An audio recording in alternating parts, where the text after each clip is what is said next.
On है ना? ठीक है। सबसे पहले आप सबको हमारी ओर से बहुत बहुत बधाई है।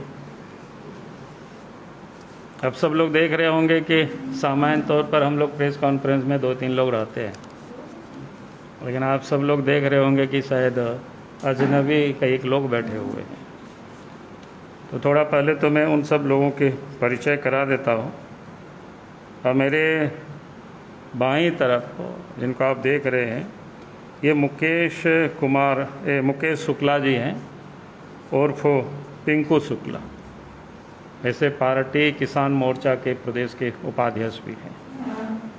फिर उस बगल में आप देख रहे हैं, उधर उस के साथ ऑडियो आप लोगों ने सुना होगा, वो इन्हीं के साथ उनका बातचीत था। फिर इधर आप सब लोग देख रहे होंगे, इनका भी ऑडियो आप सब लोग देखे होंगे। ये रीता देवी पासवान है, ये भी साहेबगंज से ही आते हैं। उनके बगल में दिनेश पासवान है, इनके पतिदेव है। इन लोगों की दर्द भरी कहानी आप सब लोग ऑडियो में सुने ही होंगे, और किस प्रकार से ये लोग 6-6 महीना तक जेल में बंद रहे। फिर उसके बगल में उधर बैठे हुए हैं रोहित कुमार मंडल जी हैं, तो भी साहेबगंज से ही आते हैं। क्योंकि आज इन लोगों का आप सबको बीच हमने थोड़ा सा परिचय कराया। आप सब लोग जब से झारखंड में हेमंत सोरेन जी के नेतृत्व में सरकार बनी है, उसके कुछ दिन के बाद से ही संथाल परगना, रोवी साहेबगंज, पाकुड़ सबसे अधिक चर्चा में रहा है। यानी अगर उस क्षेत्र में कहे तो सरकार ने वहाँ कुछ भ्रष्ट अफसरों को पदस्थापित किया, और भ्रष्ट अफसर फिर दलाल, बिचौलिया, गुंडा, और फिर मुख्यमंत्री के ही विधायक प्रतिनिधि, ये सब मिल करके किस प्रकार से आतंक लोग वहाँ मचाए हुए हैं, किस प्रकार से आम लोगों की जीना कह सकते हैं दोभर होवार, जो कोई भी उसके विरोध में लोग आवाज़ उठाते हैं, फिर उनको परेशान करना, जेल में डालना, भिन्न भिन्न प्रकार के केस मुकदमा में उनको फंसाना, ये आम बात है, आम घटना है।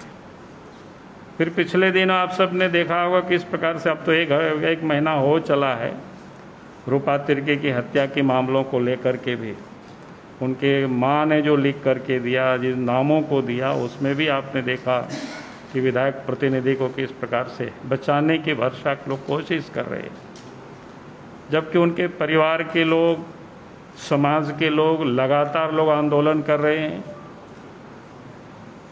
लेकिन तब भी सरकार की ओर से कि जब सरकार और वहाँ के पुलिस प्रशासन पर लोगों को कोई भरोसा नहीं, बार बार लोग मांग कर रहे भाई सीबीआई से जांच हो, उसके बाद भी आप सब ने देखा होगा सरकार बिल्कुल मौन धारण किए हुए है। यहाँ तक कि उनके विधायक भी सदन और बाहर में भी लोग विरोध कर चुके, लेकिन तब भी चूँकि मुख्यमंत्री के प्रतिनिधि है तो जैसा चाहे वो संथाल प्रगण में, खास करके पाकुड़ दुमका में वो चला रहे। तो आप सबको मैं कह रहा हूँ कि किस प्रकार से वहाँ मामला चल रहा है। तो ये सब जो आज यहाँ सामने उपस्थित है, क्योंकि पार्टी से तो आपने बताया कि सिर्फ पिंकू शुक्ला जी हैं, ये पार्टी से जुड़े हुए हैं, पार्टी के किसान मोर्चा के उपाध्यक्ष, शेष तो कोई पार्टी से कोई संबंध भी नहीं है, लेकिन सारे लोग पीड़ित हैं। कैसे पुलिस परेशान कर रही है, कैसे वहाँ सरकार तबाह कर रही है लोगों को। तो हम कुछ आप सब लोगों के सामने बोले,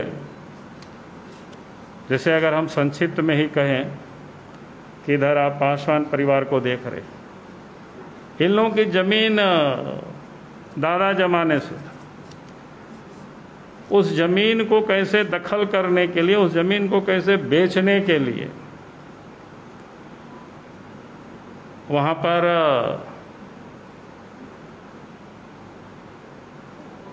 क्या सिन्हा है, सुनील सिन्हा, और सुनील सिन्हा उर्फ शिवशंकर प्रसाद, 2018 से उस पर उन्होंने इन लोगों को डराना धमकाना, लोगों से लेने की उन्होंने कोशिश की।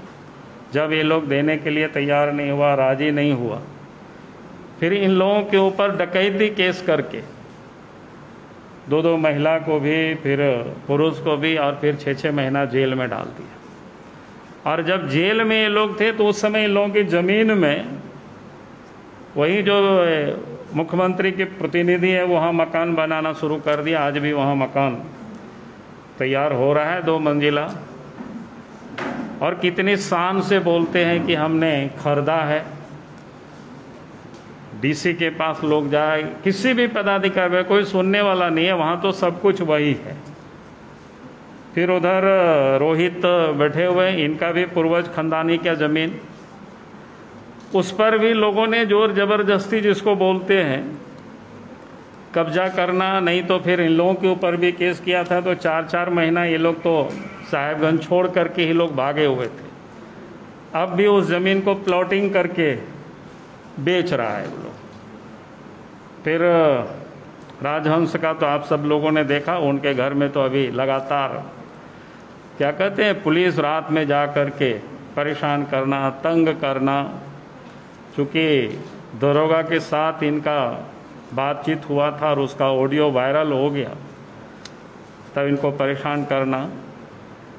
फिर पिंकू जी का आप सब लोगों को ध्यान में है कि इन्होंने सोशल मीडिया पर वो भी रीट्वीट किया था। रीट्वीट क्या किया था सोशल मीडिया पर, आप सबको पता है। पिछले दिनों अपोजिशन के लोग ने वैक्सीन का किस प्रकार से मजाक उड़ाया था।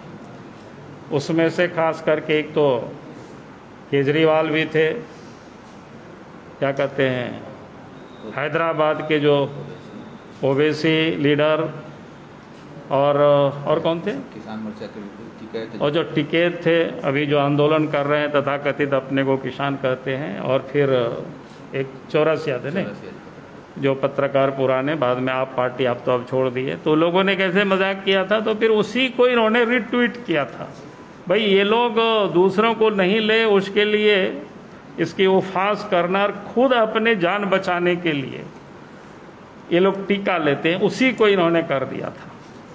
और उसके बाद फिर उस पर केस कराया, और इसके बाद पुलिस रात में जा कर के घरों में परिवार को परेशान करना, तंग करना, लगता है कोई कितना बड़ा हिस्ट्री, क्या बोलते हैं, हिस्ट्री सीटर कोई गुंडा है। और उसके पहले भी इन्होंने एक केस किया था कि पंकज मिश्रा ने इनको टेलीफोन से ये किया था, धमकी दिया था कि आप इस प्रकार की रिट्वीट करते हैं, हम लोग जो ट्वीट करते हैं उसको रिट्वीट करते हैं, उसको लेकर के इनको धमकी देना। फिर उसमें से हम लोगों से इन्होंने बात भी किया था। हम लोगों ने कहा कि कोई अगर जान मारने की धमकी देता है तो थाना में आप लिखित में शिकायत करिए। और जिस दिन ये थाना में लिखित शिकायत किया तो उस दिन पूर्व से, माने बैक डेट में जिसको कहते हैं, थानेदार ने वहाँ साहेबगंज में इनके विरोध एक FIR लॉन्च किया। और मैं इसलिए कह रहा हूँ कि कितनी हड़बड़ी में दरोगा थे। उसमें लिखता है कि हमने, क्या कहते हैं उसको, जांच किया था, यानी ईद की जगह वाज अंग्रेजी में वो लिखते हैं। तो इससे साफ होता है कि भाई, तो हम कह रहे हैं किस प्रकार से आतंक मचाना, किस प्रकार से लोगों को भयभीत करना, ये किसी से छुपा हुआ नहीं है। तो इसलिए हमने कहा कि हम आप सब लोगों के बीच में सिर्फ इन लोगों के एक परिचय के लिए है मैंने आप सब लोगों से कहा। बाकी हम चाहेंगे एक एक करके अपनी बात को लोग बताएंगे। आपको उनसे जो क्लियरिफिकेशन लेना होगा तो आप इनसे पूछ लीजिए, एक एक करके हम जहाँ बोलेंगे। और उसके बाद लास्ट में जो हमारी जो मांग होगी वो लास्ट में आप सब लोगों को मैं बोल दूंगा। तो सबसे पहले तो हम चाहेंगे कि किसान मोर्चा के हमारे पार्टी के उपाध्यक्ष हैं, आप बिल्कुल संक्षिप्त में क्या हुआ है 2 मिनट में, ताकि आपसे इनको कुछ क्वेरी करना होगा तो कर लेगा, तो फिर एक एक करके हम सबको बुलवा देंगे। हाँ, डायरेक्ट बोलिए, पब्लिक मीटिंग नहीं ना, प्रेस को सुनो। ये घटना जो है सो 26 तारीख की है। 26 तारीख 12:40 पर पंकज मिश्रा का हमारे मोबाइल व्हाट्सएप पर कॉल आता है और हम जब रिसीव करते हैं तो पहला वर्जन होता है कि तुम बहुत बड़े नेता हो गए हो, देखते हो कि मेरे सरकार के अगेंस्ट में कोई नहीं लिखता है, ना कोई रीट्वीट करता है, और इस संथाल परगना को हम चलाते हैं, हम सरकार हैं, और तुम मेरे सरकार के अगेंस्ट में बोलना, लिखना, रीट्वीट करना बंद कर दो, अन्यथा तुम्हारा अंजाम बहुत खराब होगा।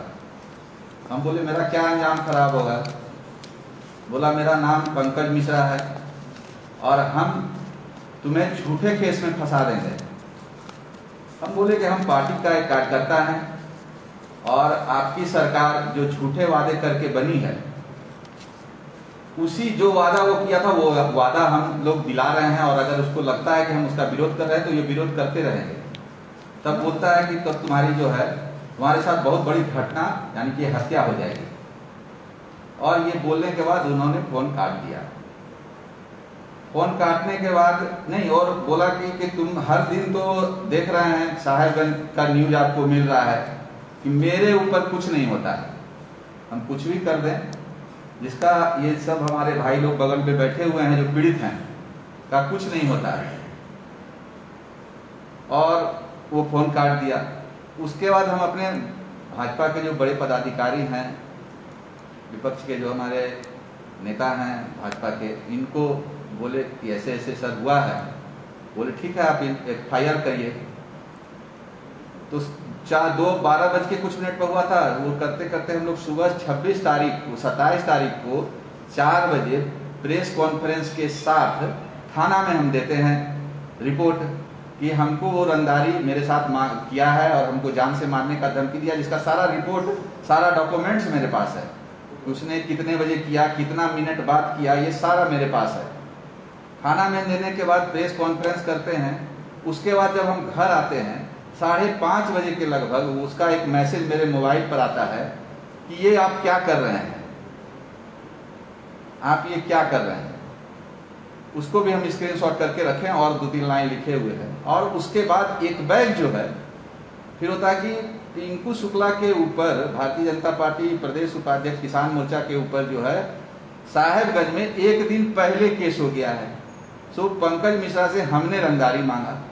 अगर हमने आपसे रंगदारी मांगा तो किस पर मांगा, वो फोन नंबर हमको बताइए, या हमने आपको कॉल नहीं बोला तो उस कहाँ आपके पास सबूत है वो दीजिए। तो वो सबूत वो कुछ दिए नहीं, सीधा एप्लीकेशन किए, वो भी 27 तारीख को शाम 6 बजे के बाद किए हैं और मेरे केस के बाद किए हैं। लेकिन सरकार उनकी है, सरकार तो डायरेक्ट हमको बोले सरकार हम चलाते हैं, तो जो चाह रहे हैं वो हो रहा है। गरीब का जमीन ले लेना, एक बड़े बिजनेसमैन, सामाजिक बिजनेसमैन के साथ अत्याचार करना, तो वो हम कर रहे थे। उसके बाद अगर हमारा वो विधायक प्रतिनिधि हैं, अगर हम उनको 26 तारीख को धमकी दिए तो आपका बात 26 तारीख को मुख्यमंत्री के विधायक प्रतिनिधि को अगर कोई धमकी देता है तो मीडिया में और पूरा हल्ला हो जाएगा, कुछ नहीं हुआ। लेकिन जब 27 तारीख को हम करते हैं और मेरे केस करने के बाद प्रेस में आने के बाद तब उनका आता है कि हमको 26 तारीख हुआ, तो ये आप लोग देख ही रहे हैं और उनका यही स्थिति है। दूसरा जो केस अभी आपके ऊपर किया, हाँ, उसके बाद वहां हो गया, तो बोला केस ये कर देंगे। उसके बाद कल परसों एक घटना और हुआ, वो फिर पाकुड़ में मेरे ऊपर केस करा दिए। वो केस क्या है कि उसमें जो 4 नेता, ये 4 उसमें व्यक्ति का हम एक फ्रेम बना करके उसमें 4 आदमी का हम फोटो लगाए हैं, किसी एक का नहीं है। उसमें ओवैसी है, पहला है टिकैत किसान के जो नेता बोलते हैं कथाकथित, उसके बाद ओवैसी, उसके बाद प्रदीप वो कांग्रेस के हैं वो हैं, और एक पत्रकार हैं NDTV के पत्रकार थे, अभी नहीं है वो। ये चारों पहले तो वैक्सीन के बारे में पूरा उल्टा पुल्टा बोले कि लेना नहीं है, हम नहीं लेंगे, पहले प्रधानमंत्री लें और ये लोग कोई नहीं लेगा, ये कर दिए। और फिर वो चारों बैठ करके वैक्सीन ले रहे हैं। वो वैक्सीन लेता हुआ फोटो ही हम लगाए हैं कि इन्होंने वैक्सीन लिया लेकिन गड़बड़ाया सभी को। आज उन्हीं का बोला हुआ का नतीजा है कि आज हमारे ग्रामीण क्षेत्र में उनको वैक्सीन देने में दिक्कत हो रही है। उनका जो अफवाह फैलाया है कि इसको लेने से ये होता है, तो खैर वो बहुत लंबा उसके बाद वहीं पर हम उसी पर हम एक ट्वीट किए हैं कि इन्होंने तो अपनी सुरक्षा कर ली, लेकिन कौम को जो है भाड़ में भेज दिया। और इस पर उसने वहां दबाव एसपी पर दिया, एसपी ने दबाव बड़ा बाबू को दिया और उन्होंने जो है तो मेरे ऊपर एफआईआर दर्ज किया जो नॉन बेलेबल है। और वो धारा, और हमारे घर में रात में जैसे लगता है, रात वाला जो घटना उसका वीडियो क्लिप है मेरे पास, रात में जो पुलिस आती है वो आप देखेंगे तो लगेगा कोई उग्रवादी आया हुआ है, मेरा घर घेर लिया है, दरवाजा दे रहा है, मेरा बच्चा है छोटा, मेरी वाइफ है और एक मेरी बूढ़ी माँ है। सब डर गया और पूरा दरवाजा धक धक धक धक करके अंदर घुस करके कर लिया। उसके बाद फिर सुबह जो है जा करके वो तो कहता किसी भी परिस्थिति में पिंकू शुक्ला को अंदर करो, चाहे उस पर जैसा भी केस बैठाना हो, जिस तरह भी केस बैठाना हो, उसको बैठा करके उसको भीतर करो और मेरी हत्या करो। उसका प्लानिंग है कि हमको पकड़े, पाकुड़ से ले जा करके साहेबगंज ले जाए, कहीं ले जाए और हमारी हत्या कर। और उसका जो आप लोग देख भी रहे हैं कि क्या स्थिति है, उसके बारे में क्या क्या घटना हो रही है, बैठे हुए हैं, बताएंगे और आपको डिटेल्स में। धन्यवाद। चलो ठीक। और राजहंस जी। नमस्कार, मेरा नाम अंकुश राजहंस है। मैं आपको बता दूं कि मैं साहेबगंज का रहने वाला हूं और साहेबगंज जिला में सबसे ज़्यादा रॉयल्टी मैं ही देता हूं। आज से नहीं, पिछले 5-6 साल से सबसे ज़्यादा रॉयल्टी देने वाला कंपनी हमारा ही है। और हमारे साथ जो व्यवहार अभी वहाँ का प्रशासन कर रहा है, एक टेररिस्ट की तरह कर रहा है। जब से एक ऑडियो वायरल हुआ है हम मेरे और राम हरीश निराला जी के बीच में, जिसको किसी थर्ड पार्टी ने कहीं से ऊपर करके वायरल कर दिया, हमारी उसमें कोई संलिप्तता भी नहीं थी, लेकिन ऑडियो वायरल होने के बाद मुझे सत्य तो बताना था, इसलिए मैंने कबूला कि वो मेरी ही आवाज़ है। इस घटना के बाद मेरे साथ बहुत ही अन्याय हो रहा है। मेरे लीज माइन को कैंसिल कर दिया गया, मेरे पहाड़ पे जब मन होता है पुलिस एक चक्कर लगाती है, एक केस भी कर दिया, पुराना केस जो हाईकोर्ट से बेल है वो सब जिंदा करने की कोशिश की जा रही है। हर तरह से मुझे प्रताड़ित किया जा रहा है। मैं सरकार से निवेदन करता हूं कि मैंने विसल ब्लो किया है, अनजाने में ही सही, लेकिन इसका सजा मुझे इस ढंग से न दे।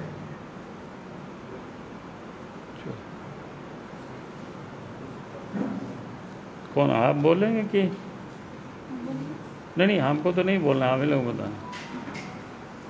चलिए बताओ आपके साथ क्या हुआ है, कैसे हुआ है, कौन आप बोलेंगे कि आप बोलेंगे दिनेश को?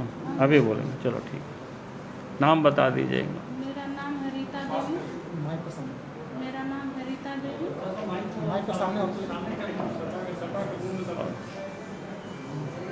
मैं हूँ साहेबगंज की रहने वाली। मेरा नाम है रीता देवी। और जमीन जगह की झगड़ा में सुनील सिन्हा से झगड़ा चल रहा था, शिवशंकर प्रसाद से। और 2018 का केस था और 2018 में जब उनका पंकज मिश्रा से कोई लगाव नहीं था तब तक हमें जेल नहीं भेजा गया। और जब पंकज मिश्रा 2020 में लगाव किए तो पंकज शिवशंकर प्रसाद से सटकर हमें जेल भेज दिए। जेल भेजने के बाद जेल कौन केस में भेजा, ये सब नाम बता दो। जेल क्रिमिनली केस में 420 में आरम में उनके घर से 8 लाख रुपया हम चोरी किए हैं और उसी विरोध में हमें जेल भेजे। जेल भेज कर ये लोग अपना हमें 9 सितंबर को जेल किए और 9 सितंबर के जेल किए और 10 सितंबर के लोग 10-12 को जमीन घेरना स्टार्ट कर दिए हैं पंकज मिश्रा मिल करके। और उसमें सुलेंदर यादव है, उनकी भाभी की नाम है मोहली यादव, मोहली देवी। वो कह रही थी जब तक दुसाधीन बाहर रहती तब तक जमीन नहीं घेरा पाती, इसीलिए उसे जेल भेजा गया है। जमीन को कारोबार करने को स्टार्ट कर दिया और इसी में बोलने लगे कि उनके पास कोई ऐसा प्रूफ नहीं है, उनका ज़मीन है ही नहीं। जब नहीं था तो हमें जेल कर करके ज़मीन क्यों घेरे आप? हमारे सामने घेरते, हमसे पूछा जाता क्या जी आपके क्या उपलब्ध है क्या नहीं है, हमको दिखाइए। ये बात तो आज तक नहीं कुछ बात बोले हैं, डायरेक्ट जेल किए और जेल करने के बाद में थाना भी उन्हीं का है, एसपी भी उन्हीं का है, डीएसपी भी उन्हीं का है। हम किसके सहारे जीते?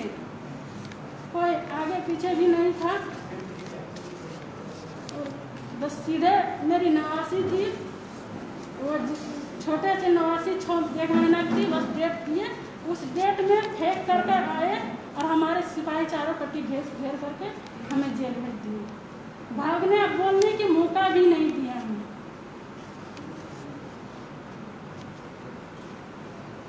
और इतने में बोलते हैं का ज़्यादा करेगी तो ज़मीन में जितना ज़मीन का भाग लगेगा ज़मीन का। जब ज़मीन मेरे पास आप डॉक्यूमेंट्स देखबे नहीं कर रहे हैं तो आप देने वाला कौन होते? और सुनील सिन्हा से हमें झगड़ा है तो आप किसमें ज़मीन का कागज खोजने वाला कौन? जब केस चल रहा है कोर्ट में, और केस चलने के बाद भी वो आप घर बना रहे हैं। अभी बोलते हैं बोलता है कि मेरा तो जो 3 मंजिला बनेगा, देखते हैं कौन मेरा रोकने वाला। अभी भी बन ही रहा है जमीन का घर। और बोलते हैं ऐसे करेगी तो जान भी मारवा देंगे, और कोई भी तरह के फिर भी केस बनाकर किसी तरह जेल में देंगे, धमकी देते हैं। और कोई नहीं, पंकज मिश्रा है, इनके सहारे सारा को कब्जा किए हुए हैं और सारा आदमी उसी के पक्ष में लड़ रहा है। कोई भी प्रशासन रहे या कोई रहे, सब उन्हीं के पक्ष में लड़ रहे हैं। हम किनके पास जाएंगे? सब 160, खाली कोई केस होता था 160 तो जब कागज लगाए वहाँ पर कागज है नहीं है। इनके कहने पर सारा चीज चल रहा है। हो गया। आपको रोहित कुमार मंडल जी हैं, इनका भी पूरा खानदानी 16 बीघा ज़मीन है। उनका भी ज़मीन किस प्रकार से वो लोग कब्जा कर रहा है और किस प्रकार से लोग बेच रहे हैं। और अभी जो पासवान जी बता रहे थे कि इनका भी 2 बीघा से अधिक ज़मीन, इनका भी वैसे ही लोग लूट रहे हैं और वहाँ घर द्वार बना रहे हैं। तो इसलिए रोहित जी से कहेंगे कि आप थोड़ा संक्षिप्त में ही बता देंगे। मैं रोहित कुमार मंडल साहेबगंज जिला के निवासी हूँ और विगत कुछ महीनों से मुझे काफ़ी प्रताड़ित किया जा रहा है। साहेबगंज जिला में मेरी एक पूर्वजों की ज़मीन है साहेबगंज में, और उस ज़मीन पर 1942 से लेकर कितना ज़मीन है वो बता 16 बीघा ज़मीन है, जो कि साहेबगंज जिला मुख्यालय से मजा 500 मीटर की दूरी पर। और मेरे ज़मीन पर, मेरे वंशावली पर एक अपरिचित व्यक्ति को जबरन एक सीओ साहब के द्वारा एक बार लघर पुत्र बना दिया जाता है और एक बार पुत्र बना दिया जाता है। 2 प्रकार की वंशावली बनाकर और जमीन को हड़प कर बेचा जा रहा है प्रॉपर्टी में। जमीन हड़पने में रघुनंदन शाह है, दाबू यादव है, राजेश कुमार यादव उर्फ दाबू यादव, ये लोग मेरे घर पे आकर धमकी भी देते हैं। अक्टूबर मंथ के आसपास जान से मारने की भी धमकी देते हैं। और मेरी पूरे ज़मीन को हमको बोला जाता है कि तुम लोग 50,000 इकट्ठा करेंगे। तो ज़मीन मेरा है तो क्या रेट लेना ना लेना वो हम तय करेंगे, आप जबरन मुझे रेट देंगे। इस प्रकार से इस समस्या को मैंने जब साहेबगंज अनुमंडल पदाधिकारी साहेबगंज को उपायुक्त को लिखित आवेदन दिया, मेरी एक नहीं सुन रही। साहेबगंज उपायुक्त साहब हम ही को डांट फटकार रहे और बोल रहे हैं कि हमको ये मामला पता है, इसमें कुछ नहीं हो सकता है, तुम लोग आपस में समझो। तो कहाँ गई हमारी कानून व्यवस्था? या हम किस शासन प्रशासन में रह रहे हैं? हम काफ़ी डरे हुए हैं। हमारे पूरे परिवार को जान से मारने की धमकी दी जा रही है। धमकी देने में राजेश यादव उर्फ दाऊ यादव, उनके पूरे गैंग के लोग और पंकज मिश्रा भी इसमें सम्मिलित है। सारे बात अभी सबको जान रहे थे, पंकज मिश्रा का बिजनेस पार्टनर दाऊ यादव। मेरे पास सारा डॉक्यूमेंट है कि मेरे वंशावली में अंचल कर्मचारी एवं अंचल निरीक्षक साफ लिख रहे हैं कि मेरे वंश में उस रघुनंदन शाह हरिनंदन शाह का कोई संबंध ही नहीं है। मेरे पास है कागजात, और इस कागजात के बावजूद भी सीओ साहब जबरन वंशावली बना देते हैं, उनको एक बार पुत्र बनाकर एक बार लघर पुत्र बनाकर। इस प्रकार से मेरे साथ अन्याय हो रही है इस प्रकार में। मैं काफ़ी परेशान हूँ और मैं सरकार शासन प्रशासन से अनुरोध करता हूँ, कृपया मेरा जो हक है वो हक दिया जाए।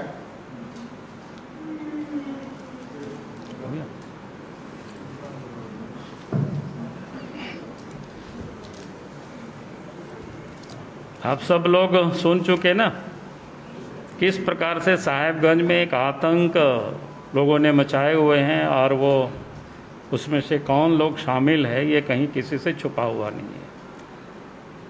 और ये तो कुछ घटना है जो कि ये लोग जब आए हम सब लोगों से मिले और हम सब ने भी देखा तो इन लोगों से संपर्क करने की कोशिश किया।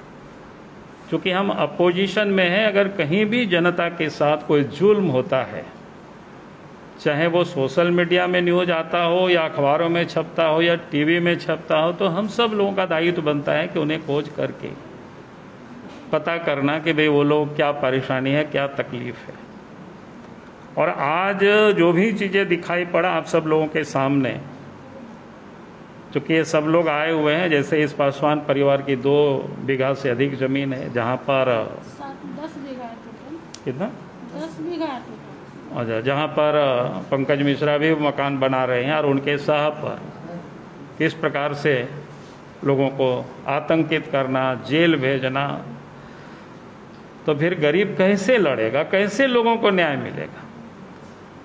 और वहाँ की पुलिस तो लगता है कुछ भ्रष्ट जैसे लोग हैं कि लगता है कि वो एकदम गुंडा पुलिस और ये दलाल बिचौलिया ये सब लोगों ने मिलकर के गठबंधन बना रखा है और फिर सब कुछ लोग लूट रहे हैं। ये तो सब किसी से छुपा हुआ नहीं। इसलिए मैं इतना ही कहूँगा कि इन तमाम मामलों को देखते हुए राज्य सरकार को इन सारे चीज़ों की जांच सीबीआई से करानी चाहिए। क्योंकि जहां इस प्रकार की दबाव हो, कोई एसपी नहीं सुनता हो, डीसी नहीं सुनता हो, पदाधिकारी वहां कोई नहीं सुनता हो, उल्टे जिनको जो व्यक्ति प्रताड़ित है वो जाते हैं तो उनको जेल में लोग डाल देते हैं, तो ऐसी हालत में लोगों को न्याय कैसे मिल सकता है। और इसलिए हम बार बार यही कहेंगे, फिर से हम ये मांग करते हैं, पूरे मामले की जांच सीबीआई से होना चाहिए, इनकम टैक्स वालों से होना चाहिए, क्योंकि इसमें खरीद बिक्री दौलत की, पैसे की खूब लेन देन हो रही है, वहाँ चल रहा है, लूट मचा हुआ है। और इस मामला को हम लोग यहीं नहीं छोड़ेंगे, निश्चित रूप से चाहे जैसे भी हो लग करके इसको जांच कराएंगे, चाहे कोई भी व्यक्ति, कितनों भी बड़े व्यक्ति क्यों नहीं हो, और उनको सजा दिलवाएंगे ताकि गरीबों को न्याय मिल सके और राज्य में कानून की राज स्थापित हो। राहुल जी से अलग सवाल है कि मुख्यमंत्री ने प्रधानमंत्री को खत लिखा है कि वैक्सीनेशन को लेकर। उन्होंने कहा है कि 35,000 करोड़ का बजट के प्रावधान था, लिहाजा तमाम राज्यों को फ्री में वैक्सीन मिलना चाहिए। पहली बात तो मैं, क्योंकि प्रेस कॉन्फ्रेंस थी इसका, लेकिन आपने पूछा तो मुझे तो आज वास्तव में सुन करके बड़ी आश्चर्य लगा। पर आश्चर्य ताजुब इसलिए हुआ कि जो मुख्यमंत्री खुद कहते थे कि हम फ्री में पूरे राज्य की जनता को 18+ से जितने भी लोग हैं उनको टीका देंगे। उतना ही नहीं, आप सब लोगों ने अखबारों में भी देखा कि सरकार ने कहा था कि हम ग्लोबल टेंडर करेंगे। भाई, जब सरकार इतनी बड़ी बड़ी बातें कर रही थी और ये अचानक क्या हो गया कि आप कह रहे हैं कि मेरे पास पैसा ही नहीं है। ये ऐसा तो नहीं है। जब एक राज्य ने ग्लोबल टेंडर किया और विदेशी कंपनी ने देने से मना कर दिया कि हम राज्यों को इस प्रकार से नहीं देंगे, और आप सबको पता है ग्लोबल टेंडर क्यों ये करना चाहते थे, ताकि सीधा इनको प्राप्त हो जाए। तो जो ये लोग करते हैं तो संभवतः मुझे लगता है कि अवसर नहीं मिला होगा, तो अब लगता है कि मतलब फिर रोना शुरू कर दिया, तो अचानक यू टर्न ले लिया। तो ये आप लोग समझिए, आप लोग पूछिए उनसे। अनलॉक 1 की भी प्रक्रिया शुरू होने जा रही है। बाबूलाल जी